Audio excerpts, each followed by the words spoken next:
ఈ ఉచిత బస్సు ప్రయాణం ఎలా అనిపిస్తుంది? తెలంగాణ అంటున్నారు కాబట్టి అక్కడ కూడా అమలైంది కదా, ఎలా ఉంది? బాగుంది, తెలంగాణలో బాగుంది. చంద్రబాబు నాయుడు గారు కూడా బాగా చేస్తున్నారు, బాగుంది. ఈ నెల 15వ తారీఖు శ్రీశక్తి పేరుతో ఇది పథకం అట్టహాసంగా ఆగస్టు 15 విడుదల చేయబోతున్నారు. సూపర్ 6 లో భాగమే ఇది కూడా. ఎలా అనిపిస్తుంది? మహిళలకు మంచి ఈ విధానం కదా, డబ్బులు సేవ్ చేసుకోవడానికి. బాగుంది. చంద్రబాబు నాయుడు గారు మంచి పథకాలు పెడుతున్నారు, బాగుంది. లోకేష్ గారు కూడా మంచి పనులు చేస్తున్నారు, చాలా బాగుంది. చూస్తే ఉచిత బస్సు ప్రయాణం మహిళలకు రాష్ట్ర వ్యాప్తంగా నిన్న కన్ఫర్మేషన్ ఇచ్చారు. గతంలో జిల్లాలు అనుకున్నప్పటికీ కూడా రాష్ట్ర వ్యాప్తంగా అంటున్నారు అంటే ఎలా ఉంటుంది? చాలా బాగుంది, మంచిగా ఉంది. రద్దీ సమయాల్లో కూడా ఇస్తామంటున్నారు. ఎక్స్ప్రెస్ వరకు పర్మిషన్ ఇచ్చారు కాబట్టి ఆధార్ కార్డు ఉంటే సరిపోతుంది, ఏదో ఒక ఐడి ప్రూఫ్ అంటున్నారు కదా. మాకు చాలా హ్యాపీగా ఉంది. అక్కడ చూసారు కాబట్టి విధానం ఎలా అనిపించింది? మాకు అక్కడ బాగుంది, ఇక్కడ కూడా మంచిగా చేస్తున్నారు చంద్రబాబు నాయుడు గారు, చాలా బాగుంది. ఎంత దూరం నుంచి వస్తున్నారు ఇక్కడికి? మేము కోదాడ దగ్గర నుండి వస్తున్నాం. అంటే ఎంత ఛార్జ్ ఎంత ఉంటుంది ఇద్దరికి కలిపితే? మళ్ళీ డౌన్ 150 వెళ్ళాలి. సో ఇవి కొంచెం అయితే మహిళల వరకు కూడా సగం ఫేర్ కలిసి వచ్చినట్టే కదా. వారికంటే టికెట్ కామను, మహిళలకి అయితే ఇబ్బంది ఉండదు అంటున్నారు. అవును. ఎలా ఉంటుంది మేడం? అంటే ఏదైనా రద్దీ సమయాల్లో ఇబ్బంది ఉంటుంది అంటారా? ఇబ్బంది అంటే మాకు అలాంటిది ఏమి ఉండదు. ఫ్రీ బస్ అంటే మహిళలకి హ్యాపీయే కదా, చాలా సంతోషంగా ఉంటారు. ఆర్డినరీ బస్సుల నుంచి ఎక్స్ప్రెస్ వరకు పర్మిషన్ ఇచ్చారు. సో 45% ఆక్యుపెన్సీ వీళ్ళదే అంటున్నారు. ఇప్పుడు 60% అయినా పెరిగే అవకాశం ఉంటుందా? చాలా వరకు పెరుగుతుంది. మహిళలు ఎక్కువగా అసలు కిక్కిరిసిపోతున్నారు మాకు కూడా తెలంగాణలో. వ్యాపారస్తులుగా వ్యాపారం చేసుకునే వాళ్ళకి కానీ మహిళల్లో ఇటు ఉద్యోగాలకు వెళ్ళే వాళ్ళకి ఎంతో సుమారు సేవ్ అవచ్చు, 3 నుంచి 4 వేలు సేవ్ అవుతాయి. అవుతాయి. వ్యాపారాలు చేసుకునే వాళ్ళు, ఉద్యోగాలు చేసుకునే వాళ్ళు, మళ్ళీ ఫ్రీ అనేటప్పటికి ఆడవాళ్ళు ఎక్కువగా దేవాలయాల దర్శనాలకని వాటికని ఎక్కువ వెళ్తా ఉంటారు, చాలా బాగుంటుంది. అందరూ అట్టహాసంగా మంత్రివర్గం అంతా పాల్గొంటుంది. ఆగస్టు 15 ఇదే బస్ స్టాండ్ లో ఓపెనింగ్ అంటున్నారు. ఎలా ఉండబోతుంది? చంద్రబాబు నాయుడు గారు చేతుల మీద జరుగుతుంది కదా. ఎలా ఉందో వాళ్ళ అందరు మహిళలందరూ చాలా హ్యాపీగా ఉంటారు, సంతోషంగా ఉంటారు. ప్రయాణం ఎలా ఉంటుంది అంటారు? ఇక్కడే స్టార్ట్ చేయబోతున్నారు ఇదే బస్ స్టాండ్ లో. రేపు 15వ తారీఖు ముఖ్యమంత్రి చంద్రబాబు నాయుడు గారి చేతుల మీద. ఎలా ఉంటుంది? పేదవాళ్ళకి బాగానే ఉంటుంది, లేని వాళ్ళు మాస్ ఉంటుంది. సంవత్సరం పాటు కూడా ఎన్నిసార్లు ప్రయాణిస్తుంటారు? వస్తూనే ఉంటాం, బాగానే సంవత్సరానికి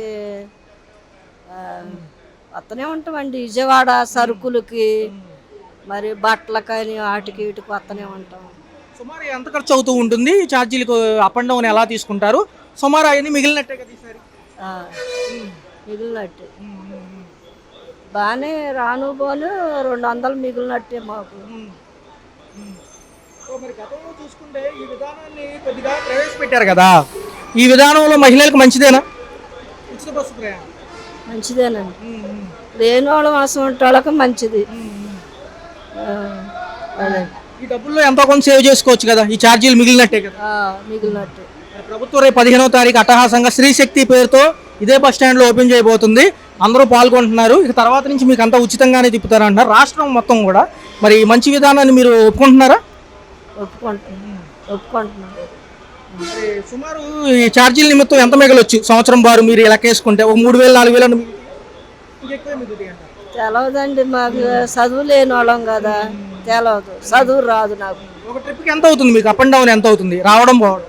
కొండపల్లి మాది, కొండపల్లి నుంచి ఇక్కడికి రావటానికి రాను పోను 150 అవుతాయి, 150 అవుతాయి.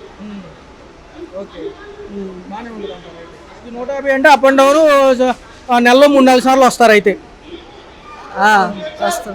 ఇదంతా మిగిలినట్టు అయితే చూసుకున్నట్లయితే ఈ శ్రీశక్తి పేరుతో ఈ పథకం నిన్న అమలైపోతున్నట్టుగా చెప్పారు. 15వ తారీఖు ఓపెనింగ్ దీనికి ఇదే బస్ స్టాండ్ లో ఉంటుంది. మహిళలకు ఉచిత బస్సు ప్రయాణం రాష్ట్రం అంతా అని కొలుసు పార్థసారథి గారు చెప్పడం జరిగింది. ఎలా అనిపిస్తుంది? బాగుందండి. సుమారు సంవత్సరంలో ఎన్నిసార్లు తిరుగుతూ ఉంటారు జనరల్గా? ఏదైనా పనుల మీద వెళ్తారు? తిరుగుతుంటామండి, నెలకి 1-2 సార్లు అలా తిరుగుతూ ఉంటాం కదా. సుమారు ఎంత అవుతుంది? ఛార్జీలు ఎంత అవుతాయి? అంటే అవుతాయండి, సేవ్ అవుతాం. 4 సార్లు అంటే 1,500 నుంచి 2,000 దాకా సేవ్ అవుతాం. ఈ విధానంలో ఈ సేవ్ చేసుకోవచ్చు అంటున్నారు. బస్సు ఎక్కనగానే 0 ఫేర్ టికెట్ అని ఇస్తారు. దూరం ఎంత, ఎక్కడికి వెళ్తున్నారని. డబ్బులు అయితే తీసుకోరు, ఐడి కార్డు మీదే. అయితే ఏంటంటే మీకు ఎంత కలిసి వస్తుంది, ఇప్పుడు ఎంత మీరు లబ్ధి పొందారు దానివల్ల అని కూడా టికెట్ మీద రాసిస్తారు. ఈ విధానం ఎలా? బాగుందండి. సుమారు ఇప్పుడు ఎన్ని కిలోమీటర్ల నుంచి వస్తున్నారు? మేము ఇక్కడ ద్వారకా తిరుగు నుంచి వస్తున్నాం. సో అక్కడ నుంచి అంటే 150, 160 అట్లా ఉంటుందా టికెట్? మళ్ళీ డౌన్ వెళ్ళాలంటే సేమ్ అంతే అవుతుంది. మళ్ళీ లోకల్లో తిరగాలన్న ఇబ్బందే కదా. ఈ విధానం ఎలా ఉందంటారు? బాగుందండి. పర్టికులర్ గా మహిళ కదా చూసుకుంటే రద్దీ సమయంలో కూడా మీకు ఉచితమే అంటున్నారు. ఈ విధానంలో ఎంతో కొంత అమౌంట్ సేవ్ చేసుకుంటే అది వేరే విధంగా ఉపయోగించుకోవచ్చు అనేది వాళ్ళ వాదన. అవును, బాగుంది సార్, బాగుంది. మేడం, అంటే ఈ సూపర్ లగ్జరీలు కాకోకుండా మిగతా బస్సులు అంటున్నారు కాబట్టి ఎలా అనిపిస్తుంది? ఎక్స్ప్రెస్ వరకు ఇచ్చారు పర్మిషన్. సో అప్పుడు మీరు అన్నట్టుగా అంత దూరం నుంచి రావాలంటే ఎంత మిగిలినట్టు? మిగులుతుంది కదండి, మరి నెలకి సేవ్ అవుతుంది మనకి. ఎలా ఉంది మేడం, కుటుంబ ప్రభుత్వం వచ్చాక మరి మహిళలకు పెద్దపీట వేసింది ఈసారి. బాగానే ఉంది.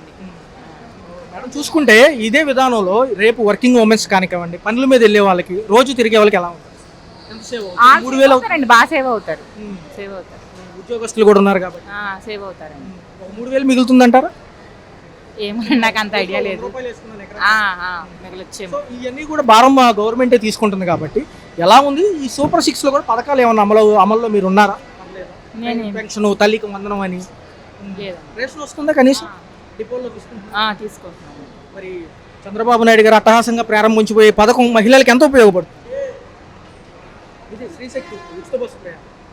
అదే నెలకి ఒక 500 అలా సేవ్ అవ్వచ్చేమోనండి మరి మా లాంటి వాళ్ళకి. దూరాభారాలు వెళ్ళినా ఉపయోగపడుతుంది. అంటే జీరో ఫేర్ టికెట్ అయితే ఇస్తారు కానీ డబ్బులు తీసుకోరు. మీకు ఎంత సేవ్ అవుతుందో కూడా టికెట్ మీద రాస్తారు ప్రయాణం దూరాన్ని బట్టి. మరి ఈ విధానం కొత్త విధానం అంటున్నారు, ఎలా ఉంది? బాగానే ఉంది. మామూలుగా ఛార్జీల నిమిత్తం కూడా కలిసి వచ్చినట్టే కదా? ఎట్లేదన్నా 300 అవుతాయి, దగ్గరలో అయినా దూరం వెళ్ళాలన్నా ఒక 500 అవుతాయి అప్ అండ్ డౌన్. ఈ కలిసి వచ్చినట్టేనా? కలిసి వచ్చినట్టే. సూపర్ 6 లో ఇదో పథకం మేడం, దీని పేరు శ్రీశక్తి. ఎలా ఉండబోతుంది అంటారు?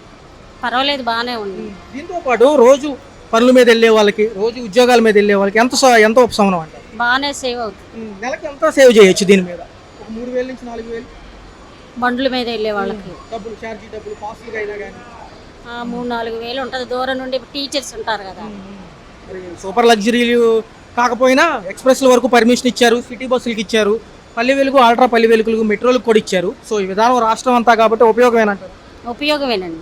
సుమారు మీరు ఎంత దూరం నుంచి వస్తున్నారు? మేము అవనిగడ్డ నుండి వస్తున్నాను. సుమారు టికెట్ ఎంత ఉంటుంది అక్కడి నుంచి ఇక్కడ? అవనిగడ్డ నుంచి 110. మళ్ళీ రిటర్న్ 110 ఉంటుంది. ఇక్కడ ఏదైనా పని ఉంటే మళ్ళీ తిరగాలి. ఇది సేవ్ అయినట్టే కదా? సేవ్. 15 తర్వాత సేవ్ అయినట్టే. అక్కడ మీరు లోకల్లో సిటీ బస్సుల్లో తిరగాలనే ఇబ్బంది లేదు కదా? ఇబ్బంది ఏంటి? పల్లె వెలుగు ఎక్కినా మీకు టికెట్ ఉండదు, జస్ట్ జీరో ఫేర్, అంటే 0 ఉంటుంది దానిపైన. ఇంత దూరం తిరిగారని నమూనా కోసం. పర్వాలేదు. ఓకే మేడం, మరి మిగతా పథకాలు కూడా ఇస్తామంటున్నారు, ఏమంటారు? ప్రభుత్వం ఎలా ఉంది మరి ఏమన్నా పొందుతున్నారా మిగతా ఈ సంక్షేమ పథకాల లిస్టులో సూపర్ 6 అని చెప్పి? ఏం పొందలేదు ఇంతవరకు. మగవారికి ఏమీ లేవంటారా ఉచితాలు? సూపర్ 6 లో భాగంగా శ్రీశక్తి పేరుతో ఈ సంబంధించి ఏదైతే చెప్పారో కొలుసు పార్థసారథి గారు నిన్న సమాచార శాఖ మంత్రి గారు కూడా క్లారిటీ ఇవ్వడం జరిగింది. మొన్నటి వరకు జిల్లాలు అనుకున్నప్పటికీ ఇప్పుడు రాష్ట్రం వైడ్గా అంటున్నారు. బస్సుల లెక్క కూడా చెప్పారు, ఏ దాంట్లో అలౌ చేస్తామని. ఎలా అనిపిస్తుంది? ముఖ్యంగా ఈ గవర్నమెంట్ ఆడవారి పట్ల పక్షపాతం చూపిస్తుందండి. మగవాళ్ళకు కూడా ఇవ్వాలి బస్ ఫెసిలిటీ అన్నది. మగవాళ్ళకి ఎందుకు ఇవ్వరండి? ప్రతి పథకం ఆడవాళ్ళకి ఇవ్వడం జరుగుతుంది, మగవాళ్ళకి ఎందుకు ఇవ్వరు అన్నది గత ప్రభుత్వంలో కూడా అలాగే ఆడవాళ్ళకి ఇప్పుడు 33% ఏదైతే రిజర్వేషన్ వాళ్ళకు ఉందో వాళ్ళకి ఇవ్వడం జరుగుతుంది. అలాగే ఇప్పుడు మగవాళ్ళతో పాటు ఆడవాళ్ళు కూడా డ్యూటీకి వెళ్తున్నారు రోజు లెగిసి. ఇప్పుడు జేబులు ఖాళీ అయ్యేది అంటే మగవాళ్ళవే, వాళ్ళకు కూడా పథకాలు వర్తించాలండి. యాక్చువల్గా ఈ కష్టాలు ఉండేది పూర్తిగా మగవాళ్ళకే. ఇంట్లో ఉన్న జీతం అంతా తీసుకెళ్ళి ఇచ్చేది ఆడవాళ్ళకే, గవర్నమెంట్ ఇచ్చేది ఆడవాళ్ళకే. ఇంకా మగవాళ్ళ పరిస్థితి ఏంటండి? ఇప్పుడు ఈ పథకాలు ఏదైతే ఉన్నాయో ఇప్పుడున్న ఆర్థిక పరిస్థితిలో గవర్నమెంట్ ఈ పథకాలు ఏవైతే ఉన్నాయో ration card, white ration card ఉన్న వాళ్ళ వరకు మాత్రమే అంకితం చేస్తే బాగుంటుందండి. లేదంటే ఇప్పుడు అందరికీ ఇస్తే ప్రజాధనం ఇది. ఇప్పుడు ఏపీఎస్ఆర్టీసీకి ఏదైతే ఉందో ప్రజాధనం ద్వారా నడుస్తుంది ఇది. దాన్ని దుర్వినియోగం చేసి ఇప్పుడు డబ్బు ఉన్న వాళ్ళకు కూడా ఉచిత బస్సు ప్రయాణం అంటే ఇష్టం వచ్చినట్టు తిరిగితే అది ఆర్థిక సంక్షోభం తప్పకుండా వస్తుందండి మనకి. దానికి మళ్ళీ మనం ఫేస్ చేయాల్సి ఉంటుంది. చంద్రబాబు నాయుడు గారు అంత 40 ఏళ్ళు ఎక్స్పీరియన్స్తో అన్నతను కాబట్టి రాజకీయాల్లో చూసి నిర్ణయం తీసుకోవాలండి. ప్రస్తుతం ఉన్న ఆర్థిక పరిస్థితుల కారణంగా చాలా లోబడిపోయి ఉన్నాం మనం. కాబట్టి ఈ నిర్ణయం అయితే మాత్రం ఒకసారి ఆలోచించాలి, పరిగణలోకి తీసుకోవాలి. అలాగే మగవాళ్ళు ఎవరైతే ఉన్నారో వైట్ రేషన్ కార్డుతో మగవాళ్ళు ఎవరైతే ఉన్నారో వాళ్ళకు కూడా ఉచిత బస్సు ప్రయాణం కలిగించాలండి.